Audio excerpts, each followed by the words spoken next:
At my brother's engagement, my family seated me by the gift table to avoid embarrassment, so I had a $7.2 million deal cancelled that same night. Alright, here's the deal. Picture this, I'm Julian Evans, 34, running the show at Vector Forge, a fast-growing supply chain tech company in Boston. I live with my awesome wife Mila, who's a super talented surgeon, and our 6-year-old whirlwind of a son, Brian. Mila's got this great smile and determination that keeps me going, and Brian, with his curious blue eyes, is always on a mission to figure out how computers tick. From the outside, we might look like your average happy family, but there's a twist. There's a part of my past that still stings, something about a family I haven't really talked to in ages. It's been this way since I cut ties with them at my brother Aiden's engagement party a few months back. Buckle up, because here's how it all went down. 4 months ago, I was chilling at home watching a Patriots vs Chiefs game when Aiden called me up. I hesitated but picked up eventually.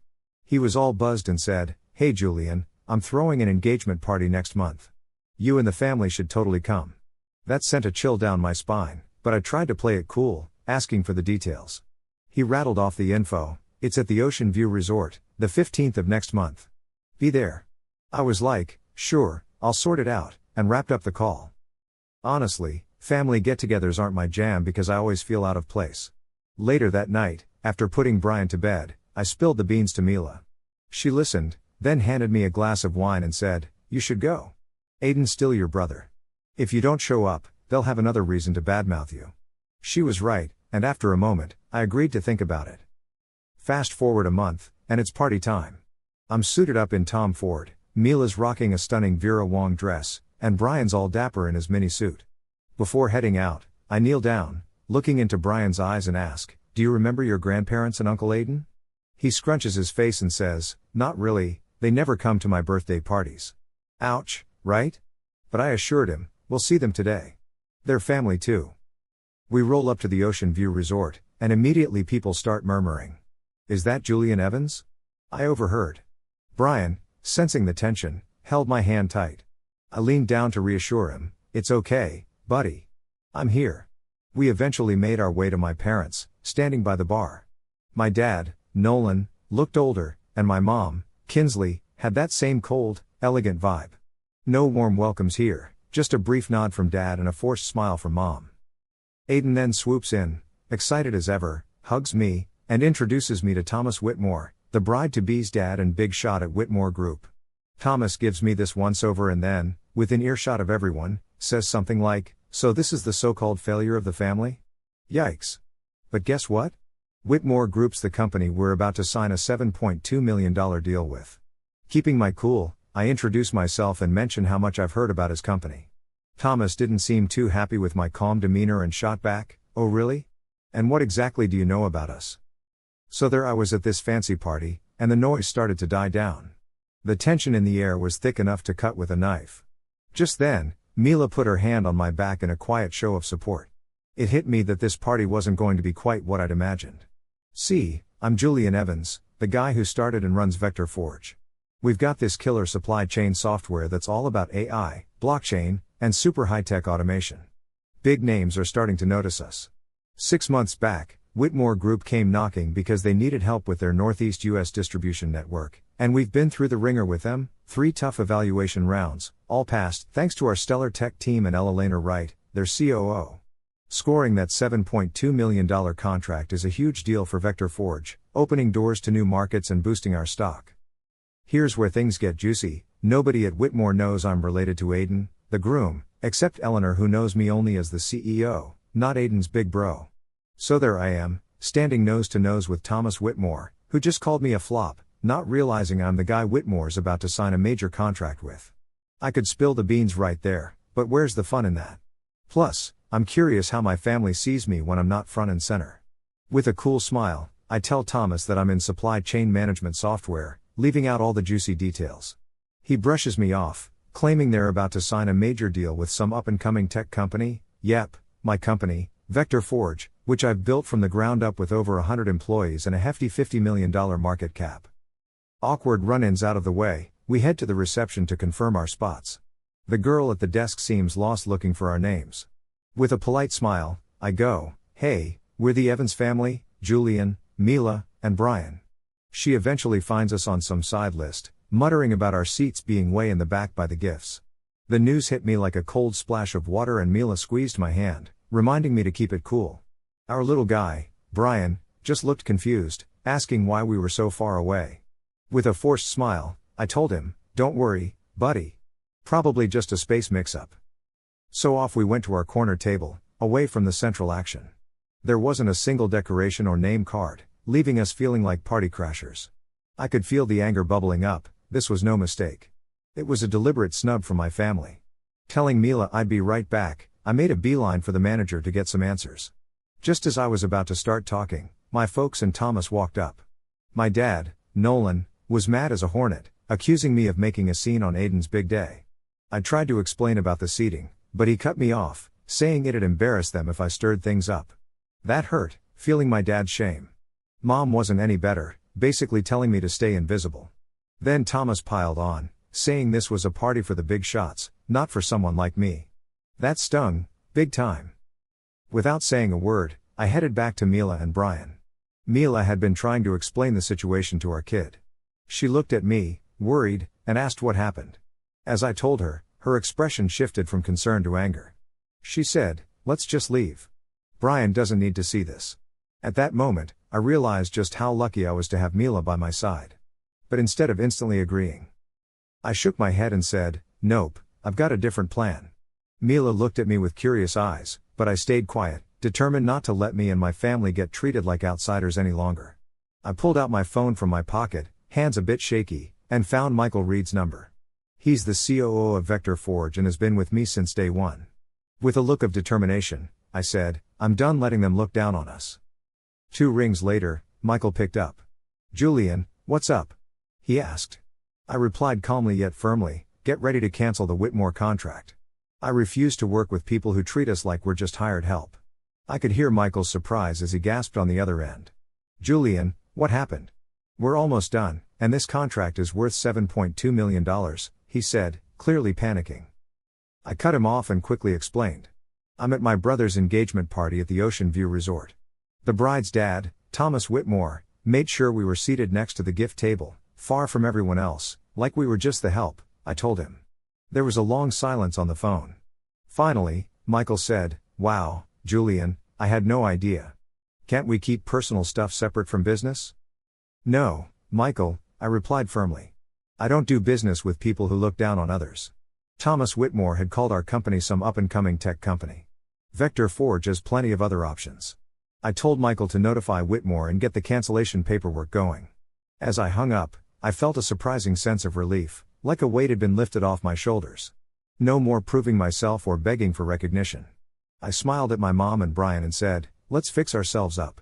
We're heading to the center of the party." Mila, looking a bit worried, asked, "What are you going to do?" I simply replied, "Nothing much. Just showing up as Julian Evans." I stood up, adjusted my tie and jacket, and Mila followed, fixing her dress.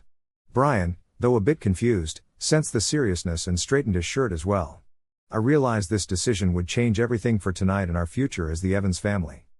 A minute later, hand in hand with Mila and Brian in the middle, we walked confidently toward the center of the banquet room. Heads turned as we moved, and when we reached Aiden and Amelia, my younger brother looked confused, wondering why we weren't at our assigned seats. Thomas Whitmore stood with Aiden, frowned in displeasure and quickly walked over to us. "Didn't you have assigned seating? Why are you here?" he asked angrily. I looked him right in the eye and said, "Yes, we were seated by the gift area, like we were staff. But I think the groom's older brother deserves better." Thomas turned red with anger, and through gritted teeth, he threatened, "Go back to your seat, or I'll call security." With a slight smile, I replied, "Go ahead. I'd love to see what the local news would say about you kicking the groom's brother out of an engagement party." Thomas clenched his teeth, knowing I was right. A scandal wouldn't be good for Whitmore Group's image. Just then, Aiden and Amelia walked over, confused. Aiden asked, "Julian, what's going on? Why aren't you sitting in your seat?" I asked my brother, "Did you know where they placed me and my family?" Aiden's face changed color, and he stammered, "I didn't know the details." But I knew he was lying. Aiden knew and did nothing. At that moment, a group of important guests noticed the commotion. A man in an Armani suit asked, "Thomas, is there a problem?" Thomas forced a smile and said, "Just a misunderstanding, Bob." Bob, clearly someone who mattered, recognized me and asked, "Are you Julian Evans, CEO of Vector Forge?" Thomas froze in shock as I said, "Yes, I am." His face looked like he'd just seen a ghost. Whitmore Group was about to sign a big contract with us, and now he realized the person he'd insulted was the CEO of Vector Forge. Trying to cover up his mistake, Thomas smirked and said, "Really, a CEO? Your family thinks you're a failure." I felt my mom squeeze my hand for support. "Thomas, doubtful?" asked, "or did you just hear about our deal and pretend?" The room went silent, all eyes on me. I calmly said, "Call Eleanor Wright, Whitmore's COO. She'll confirm my identity. And by the way, the $7.2 million deal is off." Thomas immediately called her, and after a brief chat, his face went pale. Trembling, he turned to me, "I hope you won't let personal matters ruin our business relationship. We value Vector Forge and your expertise." So, there we were at this fancy party when Thomas suddenly switched from acting all snobby to laying on the compliments, just because of my job title. Honestly, it bummed me out. I mean, who wants respect just because of a job title? I wish people would see me as a human being, Aiden's brother, just plain Julian. Amelia, the bride-to-be, looked puzzled as she stepped forward, glancing between Thomas and me. With a shaky voice, she asked, "What's going on? Why is everyone so tense?" I sighed and explained, "Amelia, you asked me to sit separately, which is fine, but did you know they put me at the table by the gift pile?" Amelia's face turned into a picture of confusion and disbelief. She stammered, "By the gift table? No way. I just wanted you to have some privacy with your family." Then she went off to find someone to clarify the seating mess. The party planner awkwardly explained they'd seated me there based on instructions from Mr. Nolan, Mrs. Kinsley, and Thomas. Amelia turned on Thomas, her face a mix of anger and embarrassment. "Dad, I didn't say that. Why would you do this?" Thomas, looking cornered, mumbled about the party's importance and maintaining family image. Amelia apologized to me, obviously feeling bad. I just smiled and told her, "No worries, Amelia. It's not your fault." Meanwhile, my parents, Nolan and Kinsley, wandered over looking concerned. "What's happening here?" Nolan asked, confused. Before I could respond, Amelia turned to them, clearly upset. "Uncle Nolan, Aunt Kinsley, why would you treat Julian like this? He's part of the family." They stood there, stunned, until Kinsley eventually said something about it being best for the party. That stung. After all my successes, I still wasn't good enough in their eyes. Aiden, my younger brother, looked torn with guilt and finally spoke up, "Julian, I'm sorry." I asked him straight out, "You knew, didn't you?" He couldn't meet my eyes, admitting in a barely there voice, "Yeah, but I thought they'd just seat you at a separate table, not over by the gifts." I felt hurt, not because of where I sat, but because Aiden knew and didn't stand up for me. I asked him, "Why didn't you stop them?" Aiden just stood there, silent, before admitting that he was scared of disappointing our parents. I realized this silence from him wasn't new and gently told him, "Silence is its own form of betrayal. I don't blame you, but I can't trust you anymore." Aiden looked devastated, and even Amelia, standing next to him, seemed let down. Thomas tried to shift the conversation to business, mentioning a contract, but I cut him off. "We'll discuss that later, Thomas. You know my stance now." He got the hint as I looked over at Nolan and Kinsley, full of anger and shame, knowing they'd been publicly exposed. I realized I'd done the right thing by standing up for myself. It was time to leave. I leaned over to Mila and said, "Let's go home." She nodded, understanding, and we headed out, not even saying goodbye. Thomas tried to block our way, bringing up the contract again, but I simply said, "I'll call Eleanor about it tomorrow." As we left, Nolan and Kinsley had nothing to say, and Aiden, full of regret, asked if I'd come to his wedding. I replied honestly, "I don't know, Aiden. Don't hold your breath." We left the grand venue behind, a place full of curious stares and whispered gossip.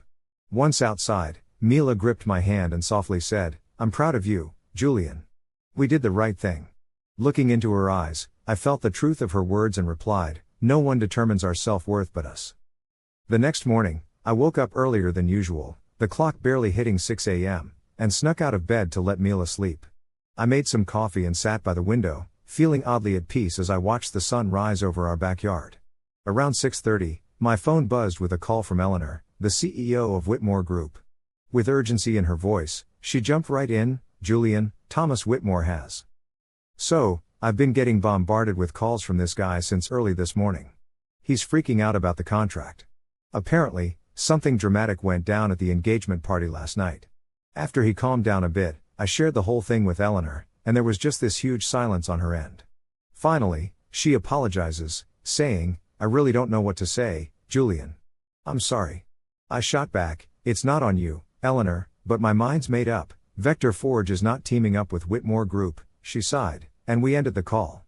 I went back to sipping my coffee. Fast forward 2 weeks post Ocean View Resort incident, and I get a text from Aiden wanting to meet up. After mulling it over, I decided to meet my little brother at this cozy coffee place in downtown Boston. I get there, and Aiden's already sitting with 2 coffees. He stood up looking all nervous and worried. We sat down, and I asked, "So, what's up?" Aiden stared at his coffee, trying to find the words, and finally looked up trembling, asking, "How did you deal with mom and dad looking down on you all these years?" I was pretty shocked, didn't see that coming. After a sip of coffee, I told him, "I'm done with that, Aiden. I gave up caring ages ago." Then Aiden confesses with a low voice, "I've been going through something similar now. Since Ocean View, mom and dad have turned demanding, trying to control everything about my life." Hearing this, I felt for him. Aiden, the golden child, was finally getting a taste of what I lived through. I looked at him sincerely and said, "You picked your path, Aiden. You stayed quiet when they were unfair to me. Now it's your turn to figure this out." Aiden lowered his head, regret all over his face, and said, "I know, and I'm sorry, Julian. Sorry for not standing up for you." I told him, "I don't hold it against you anymore." Then, with a shaky voice, he asked, "Will you come to my wedding?"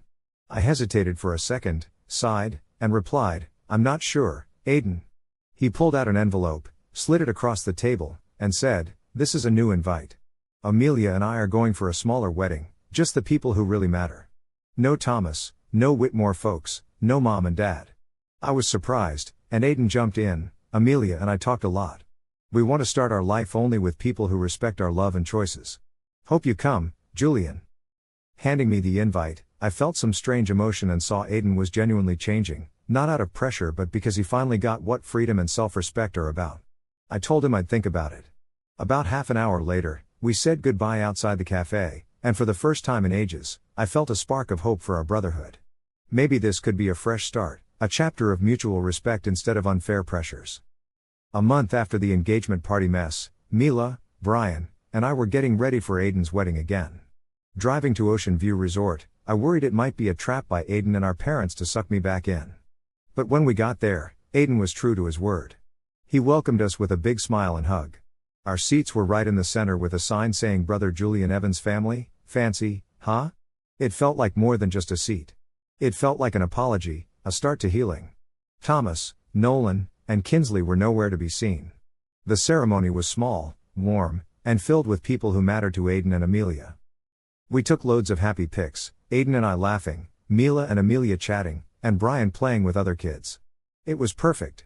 Watching Aiden and Amelia's first dance, I was genuinely happy for them choosing love and respect over pressure. I realized healing is a long road but totally doable. Sometimes, all it takes is a name placard on a table to kickstart big changes. And that's the story. Before I wrap this up, I'd love to hear your thoughts. Was I wrong to stand my ground at my brother's engagement party to protect my self-respect and my family? Let me know in the comments. Don't forget to subscribe, like, and share my story. Your support keeps me going. Catch you in the next one.